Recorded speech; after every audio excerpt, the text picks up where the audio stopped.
America in the 1870s was not kind to solitary women. When men abandoned their wives, society often turned its back on women left alone.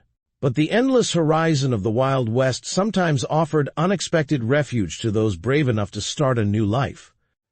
Belle Matthews' story is not just about survival, but about how one can find hope where the prairie meets the sky, and how two broken souls can heal each other's wounds in the harsh yet beautiful landscapes of New Mexico. The winter of 1873 brought bitter cold to Denver. Frost settled over the city, but Belle Matthews' room was even colder than the outside temperature that morning. The empty half of Henry's bed silently told the story of the previous evening.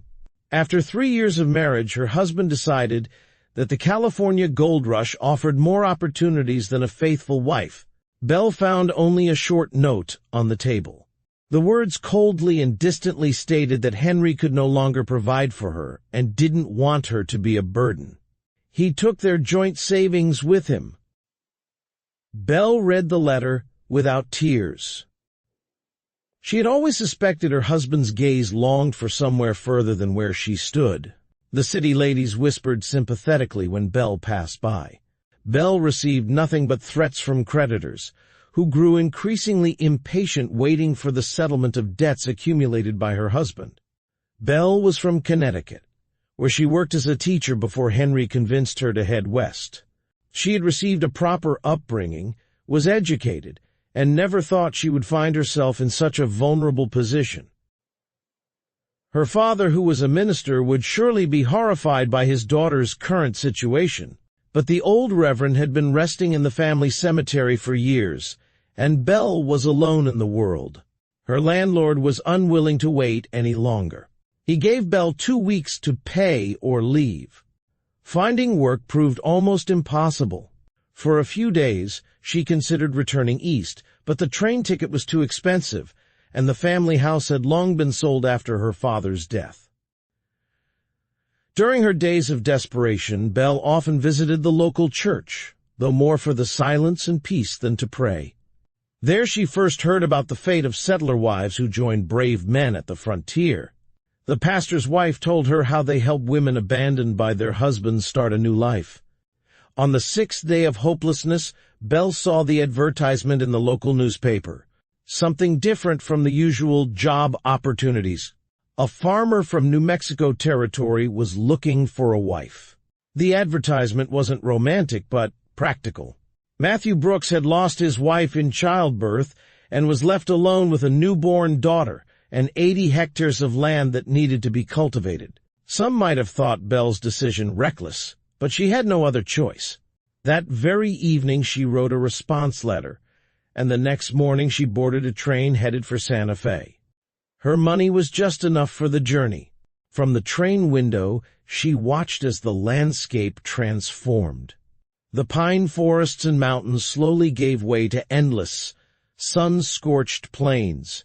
During the journey, she met an elderly lady who told her that she herself had married 30 years ago without ever seeing her groom before the wedding. Now she had 5 children and 12 grandchildren and hadn't regretted her decision for a moment. After 3 days of travel, she arrived in the outskirts of Santa Fe. Matthew Brooks was waiting at the station as agreed with a simple wagon. At first glance, Belle could see that the farmer was an honest man. He was in his mid-30s, his face furrowed not by years but by hardship. He spoke in a quiet, measured voice, while helping to load Belle's single suitcase onto the wagon. The journey to the farm was long and dusty.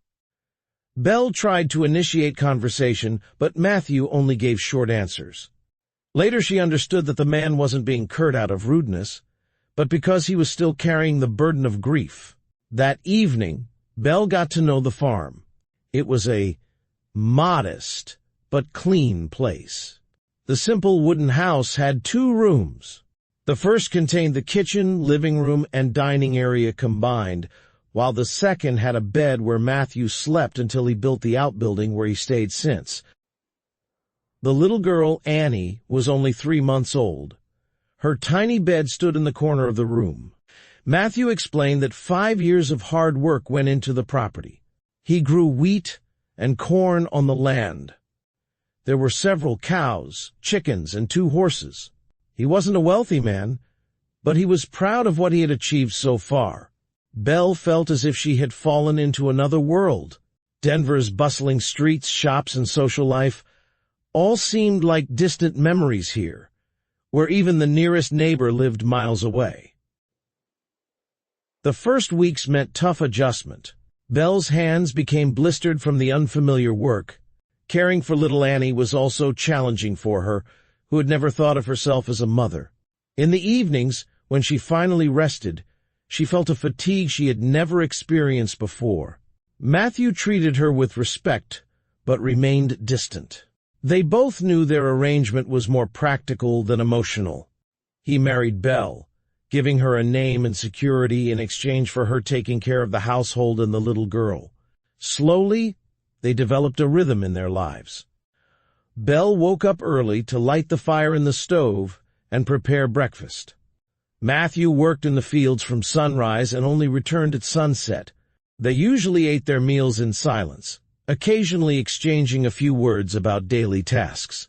One day, while Belle was baking bread, she noticed Matthew reading his wife's old diary at the table. She had never seen the man so vulnerable. When Matthew looked up and their eyes met, Belle understood the deep pain in his eyes. That evening, Matthew spoke about his deceased wife Elizabeth for the first time. He told her how they met in Ohio and how they decided to move west in hopes of a better life.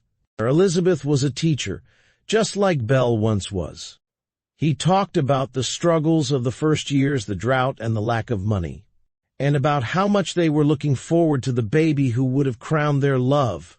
Elizabeth bled to death during childbirth, and Matthew was completely broken.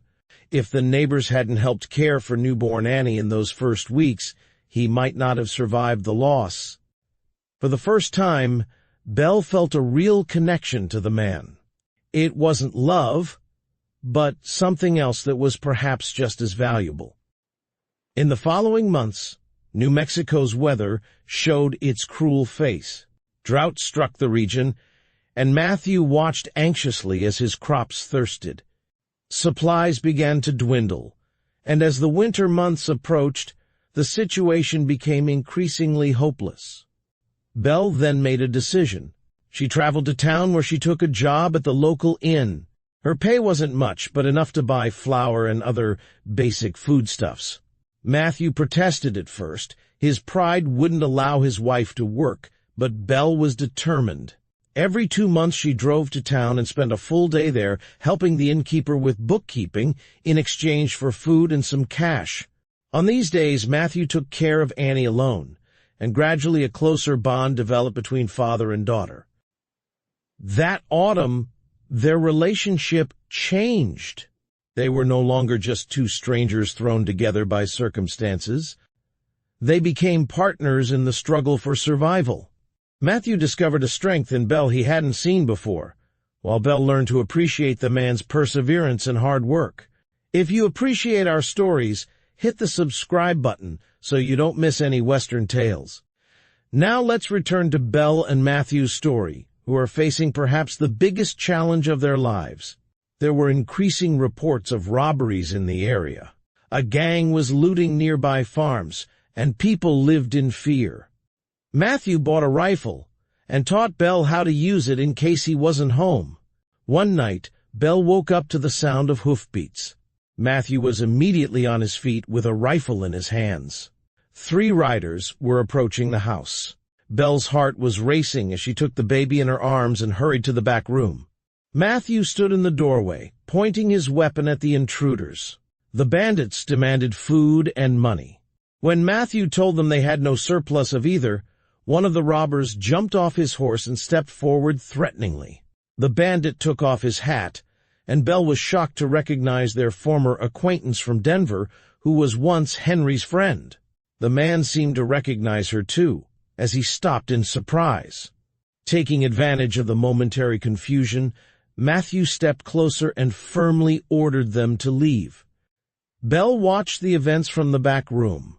She saw the bandit draw his weapon and acted instinctively. She took her own rifle and fired into the air. The unexpected blast startled the attackers, who hadn't counted on a second weapon. Using the moment of confusion, Matthew aimed his weapon at them and forced them to leave. That night, after making sure the bandits wouldn't return, Matthew and Belle looked at each other and truly laughed together for the first time.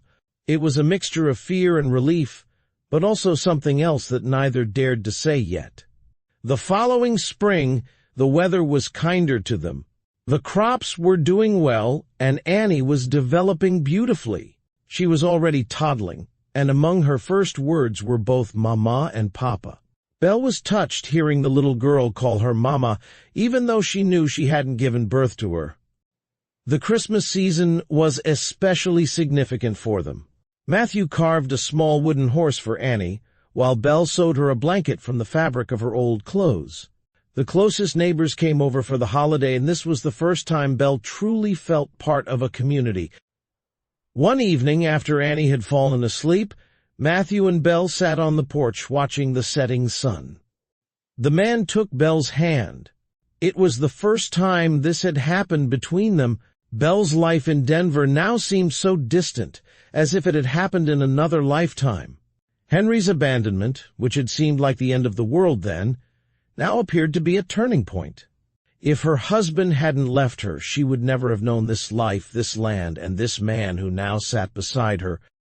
Matthew told her that they were building a school in the neighboring settlement and were looking for a teacher.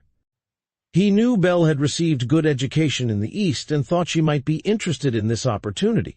The thought of using her knowledge again filled Belle with enthusiasm.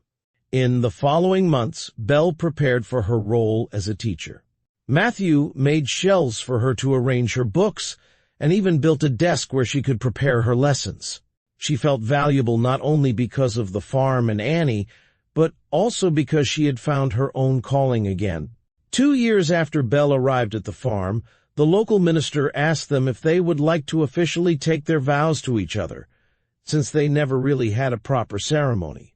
In the eyes of the law, they were married, but only based on a paper they both signed.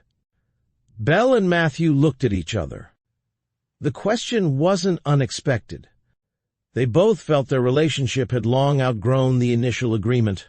There was something in the shared hardships, shared burdens and joys that created a stronger bond between them than either had experienced before. The wedding ceremony was simple. Only the closest neighbors attended. Annie, who was almost 3 years old, happily scattered wildflowers at her mother's feet.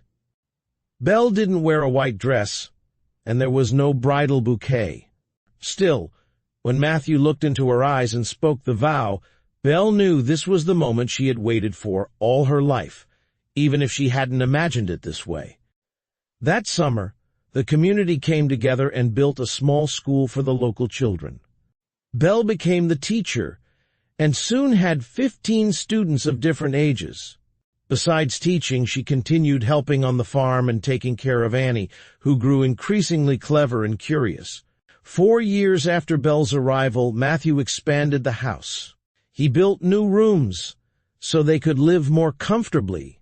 The farm was also flourishing, with 3 employees helping with the work, and their herd had grown. One day, a letter arrived from Denver. Henry, Belle's first husband, wrote to her. The California gold rush hadn't brought him the expected wealth, and now, having heard of Belle's new life, he wanted to reconnect with her. The man wrote that she still belonged to him. Belle showed the letter to Matthew with trembling hands. She feared losing everything she had built over the years. Matthew, however, listened calmly, and then said they would travel to Santa Fe to officially settle the matter. The following weeks were nerve-wracking. Belle was afraid Henry might show up and start demanding his rights. Matthew, however, remained steadfast. He hired a lawyer and took care of the necessary paperwork. The judge, after hearing their story, made a quick decision in Belle's favor, considering that Henry had abandoned her and taken all their money. When she finally freed herself from her first marriage, Belle felt as if a weight had been lifted from her shoulders. That evening, when they returned to the farm, Matthew embraced her and told her what he had long felt but never said. He loved her, not out of duty or gratitude, but from pure, honest love. Belle didn't consider herself a lucky woman. Her life hadn't been easy, and she had gone through many trials. But in that moment, standing on the porch in her husband's arms, watching Annie playing in the distance, she knew she had found what many search for their entire lives. Not just shelter or security, but a real home. 10 years after Belle arrived at the New Mexico farm, the property barely resembled what she first saw. In place of the small log cabin stood a spacious, comfortable home. The fields yielded abundant crops, and horses and cattle rested in the stables. The school where Belle taught was the community's pride and now had 2 classrooms. Annie turned 11, a smart and brave girl who was just as diligent as her foster mother and as persistent as her father. She now had 2 younger brothers, who both inherited Matthew's strong chin and Belle's warm smile. From the rocking chair on the porch, Belle often watched the sun setting on the horizon. Sometimes she remembered that day in Denver when she first read Henry's farewell letter. Then she felt all was lost. Now she knew that was when everything actually began. In the Wild West, every story is about a journey. Sometimes this journey means 1,000 miles. Other times just the soul's path from despair to hope. Belle Matthews' journey was both at once, and though the road wasn't easy, the destination was worth every step.